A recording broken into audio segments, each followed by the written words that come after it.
Статкевич, Нарбут, Васілеўскі, Конан, Федарэнка, Лукашенка. Боже мой, колькі ў Беларусі цікавых і абсалютна розных прозвішчаў. І не заўжды чалавек, які яго носіць, тое ці іншае прозвішча, ведае, адкуль яно пайшло. Зусім нядаўна мой сябар і калега Васіль Калач у сваёй праграме «Сармат», гляньце, калі яшчэ не глядзелі, закрануў тэму шляхецкіх і сялянскіх прозвішчаў. І мне стала, ведаеце, не той, каб зайздросна, але таксама захацелася ўставіць свае 5 копеек. І таму сёння з вами Кацярына Ваданосава ў серыі перадач «Трызуб і пагоня». І мы гаворым пра гісторыю нашых прозвішчаў і на практыцы паспрабуем паразгадваць, што ад чаго пайшло.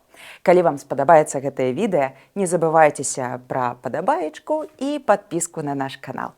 Паехалі! Навошта чалавеку прозвішча? На вёсцы, ў прынцыпе, хопіць таго, што ты, напрыклад, Васілька з роду івашкавых дзяцей. Цалкам нармальна, цябе ведаюць, цябе паўсюдна пазнаюць. І нават калі ты вінаваты за піва за апошні месяц, то ў карчме ўсё роўна прыгадаюць, так ці інакш. А вось калі ты маеш дачыненні, стасункі з дзяржавай, з маёмасцю, калі ты хочаш гэтую маёмасць перадаць па спадчыне, набыць, прадаць, то імя замала. Таму прозвішчы найперш, канешне, з'явіліся ў эліты. Умоўна, у тых баяраў, якія падымалі келіх за адным сталом з вітаўтам. Пасля у больш шырокага слою вайсковага і службовага люду, які за службу атрымліваў зямлю, і калі гэта стала магчыма, хацеў яе перадаць дзеткам. А пасля прозвішчы з'явіліся ў сялянаў, бо іх у 16 стагоддзі таксама трэба было падлічыць і прымацаваць да зямлі. Пазней за ўсё прозвішчы, як пішуць, з'яўляюцца ў жыдоўскай беднаты. Чаму так? Таму што ўлады Рэчы Паспалітай асабліва не ўмешваліся ў іхнае жыццё, там усё варылася ў межах асобна ўзятага кагала кожны раз. А вось ужо царскія ўлады, калі пачалі браць жыдоў у рэкруты, яны акурат і насоўвалі ім прозвішчы. І так з'явіліся Абрамовічы, Шапіры, Зельманы, Райкіны, Соркіны. Апошнія, дарэчы, не ад прозвішча таты, а ад імя мамы. Рая, Сора. Але, канешне, жыдоўскія прозвішчы – гэта асобны космас. Найбольш пашыраныя прозвішчы на нашых землях, канешне, тыя, якія заканчваюцца на Овіч ці Евіч. Станкевічы, Сідаровічы, Івашкевічы і гэтак далей, і гэтак далей.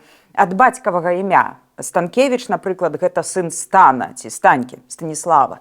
Івашкевіч – сын Івана, якога папросту маглі называць Івашкам. Скажам, Адам Міцкевіч, напэўна, нашчадак нейкага далёкага Міцькі. А яшчэ адзін літаратар, знакаміты Генрых Сенкевіч, то ж самае, ён, напэўна, меў за прашчура якога-небудзь Сеньку. Некаторыя імёны разгадаць не так проста, як папярэднія, бо старыя імёны перасталі быць актуальнымі, і мы іх зараз не выкарыстоўваем. Напрыклад, Дашкевіч – гэта ад Дар'я, якога маглі называць коратка Даш. Ці Дарашкевіч ад Дароці, Дарапей. Луцкевіч ад Люцыян. Меляшкевіч ад Амельяна, Ямелі, Мелі.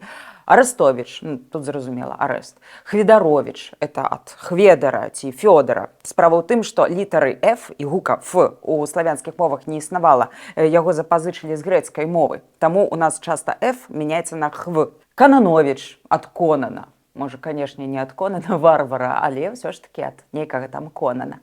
Прозвішчы з суфіксам «онак» ці «ёнак» часцей за ўсё сустракаюцца на Віцебшчыне. Кварцёнак, Стральчонак, Мігдалёнак. На Ук'юк – гэта Палессе. Там шматлікія Іванюкі, Панасюкі, Каланчукі, Дзмітрукі і гэтак далей. А вось на Случыне і Капышчыне гэта прозвішчы на «еня», як Хведашчэня, Малашчэня, а да ўсяго Падняпроўя характэрныя прозвішчы на «онка» ці «енка». Часам іх памылкова лічаць выключна украінскімі. Але справа ў тым, што славяне засялялі даліну Дняпра задоўга да з'яўлення дзяржаўных межаў і мелі там, канешне, свае моўныя асаблівасці. Дзмідзенка, Петрашенка, Шаўчэнка, Лукашенка, урэшце рэшт.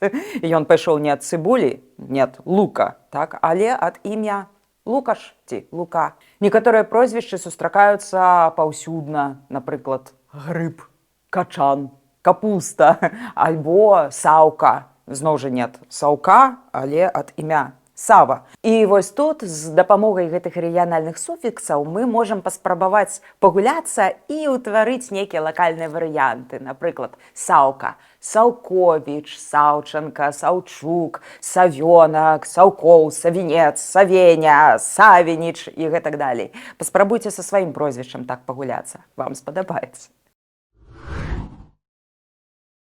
Вялікая колькасць прозвішчаў утваралася ад заняткаў чалавека, таго першага умоўнага продка, які сутыкнуўся з бюракратыяй і яго запісалі. Так, в прынцыпе, было паўсюдна ў Еўропе. Напрыклад, Сміт, які агент Сміт. Гэта найтыповейшае для англамоўнага свету прозвішча. А гэта значыць каваль. Нямецкае Шміт, тое ж самае. Польскае, кавальскі, гэта ўвогуле мемнае прозвішча. Яно стала адным з найбольш характэрных. Любы умоўны паляк на захадзе называецца пан Кавальскі. Нашыя адпаведнікі гэта Кавалевіч, Кавальчук, Кавалёнак, Каваленя і гэтак далей, і гэтак далей. Прозвішчы Бондар, Бортнік, Дзягцяр, Ганчар, Рыбак і вытворныя ад іх, яны ідуць у тую ж самую скарбонку. Гэта род заняткаў.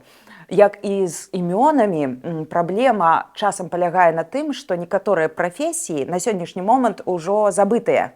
Напрыклад, прозвішча Сядзельнік. І он не ад таго, што сядзеў і ў яго там спіна ўся ў купалах. І не ад таго, што ленаваўся і на лаве цэлы дзень сядзеў. А таму, што сёдлы рабіў, рыштунак конскі. Баярын, войт, казак, сотнік, гэта таксама прафесійныя знакі. Дарэчы, не забывайцеся, калі ласка, што казак гэта не толькі пра тых казакоў, якія з Запарожжа, але і пра род войска ў Вялікім княстве літоўскім. Гэта была такая лёгкая кавалерыя. А яшчэ чалавек мог мець якую-небудзь мянушку, напрыклад, бурак, волк, барада, пушча, камар, журавель, абух. І гэтая мянушка ставалася прозвішчам. І тут жа зноў варта пацікавіцца традыцыямі і побытам таго часу 16, 17, 18 і нават 19 стагоддзяў. Напрыклад, калі мы сустракаем чалавека з прозвішчам цароў ці царук, ён што, царскага роду? Не, проста, напрыклад, гіпатэтычна у часы калядавання сярод персанажаў ёсць цар, і чалавек выконваў гэту ролю. Ад таго і пайшло ягонае прозвішча. І яшчэ не будзем забывацца, што сем'і бывалі вялікія, па 5, 10 дзяцей. Моей прабабкі было, напрыклад, 14. Жэсць. Але тады гэтым нікога не здзівіш. І адсюль мянушкі такія як пазняк, гэта позняе дзіця, трацяк, трэцяе, ждан, гэта чаканае дзіця, неждан, гэта нечаканае дзіця, альбо, некае непажаданае, можа быць, не дай Божа. Праз гады мянушкі пераўтвараліся ў прозвішчы Пазнякоў, Трацякевіч, Ждановіч, і так усё пайшло. Вялікая колькасць прозвішчаў выклікае ступар і зараз, нават сярод якіх-небудзь студэнтаў гістфаку. Напрыклад, у мяне ёсць знаёмы з прозвішчам Дзюбайла, альбо Габіс ці Габец, Камейша, Нарута. У мяне была знаёмая Нарута. Яна паехала ў Японію, была спявачкай, і набыла велізарную папулярнасць. Але вы можете запытацца, што нашыя продкі былі іншапланецянамі ці нейкімі японцамі, напрыклад? Не, даражэнькі, гэта ўсё балцкія прозвішчы. Тысячы гадоў балты і славяне тут жылі не проста побач, але ўтваралі сінтэз, сімбіёз. З яго, уласна, беларусы з'явіліся. У філалагічным плане, канешне, перамагла славяншчына, а балцкага засталося не так шмат, напрыклад, тапонімы, гідронімы і некаторыя прозвішчы. Гэтыя прозвішчы ў нас лічацца ці не найбольш старажытнымі, бо тыя баяры, напэўна, якія ваявалі, выпівалі з вітаўтам за адным сталом, яны акурат збольшага і былі балтамі, як тыя радзівілы ці гаштольды. Прозвішчы пачобут ці нарбут, яны ўтвораныя з дапамогай суфікса бут, быць. А вось, напрыклад, каб сказаць па-літоўску сын Аляксандра, мы атрымаем Александрэйціс. І гэтае эйціс, яно ў нас трансфармавалася ў ойць. Адсюль юркоіць, макоіць, гідроіць, знакаміты ежы-гідроіць, напэўна, акурат нашчадак нашых балтаў. І прозвішчы нам часта распавядаюць пра этнічныя межы. Калі ў вёсцы ёсць, напрыклад, літвакі, ліцвінчукі, то гэта не Літва, бо на Літве ўсе літвіны. А вось на Палесе ці Падзвінні там няма літвінаў. Таму кожнага новага чалавека з Літвы назавуць менавіта так, бо ён іншы, бо ён адрозны. Напрыклад, ён прыйшоў з-пад Наваградка і пасяліўся дзе-небудзь пад Коўбрынам. У выпуску пра Палесе, дарэчы, я гэтую тэму закранала, паглядзіце. Тое самае тычыцца такіх прозвішчаў, як Русін, Русак, Русаковіч, Русакевіч. Гэта адваротная схема, таму мы іх сустракаем часцей на гарадзеншчыне. Прозвішчы Лях, Мазур, Шваба, Прус ці нават Маскаль. Гэта таксама памяць пра іншых, нетутэйшых, прыехаўшых.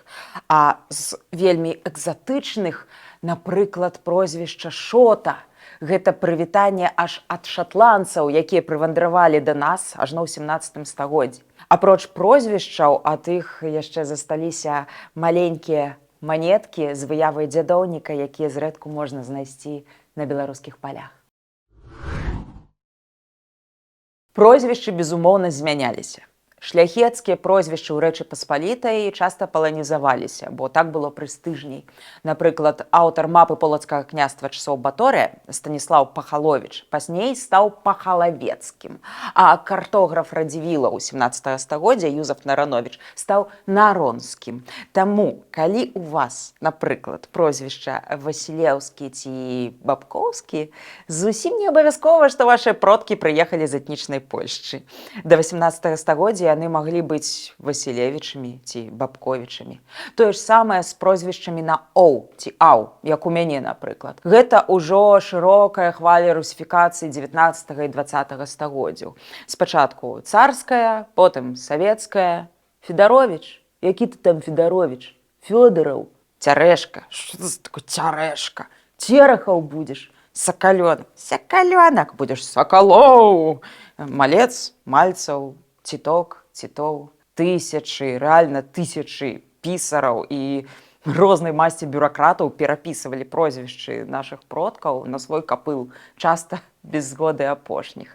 Ну і, напэўна, напрыканцы мае любімыя, так званыя немілагучныя прозвішчы. Тут самі людзі маглі пастарацца для сябе, каб, напрыклад, быў не казёл, а козел, не вус, а ус, не салома, а салама, не лапата, а лапата, не лапа, а лапо, нешта такое французскае. Што казаць пра прозвішчы, калі мянялі нават імёны, не рускія на нармальныя. Напрыклад, назвалі цябе бацькі Тэадор ці Фрыдрых. Гэта нармальна для каталіцкай гарадзеншчыны. А потым прызвалі ў савецкае войска, і ты ўжо, Фёдар, Петька, ідзе сюда. Было і так.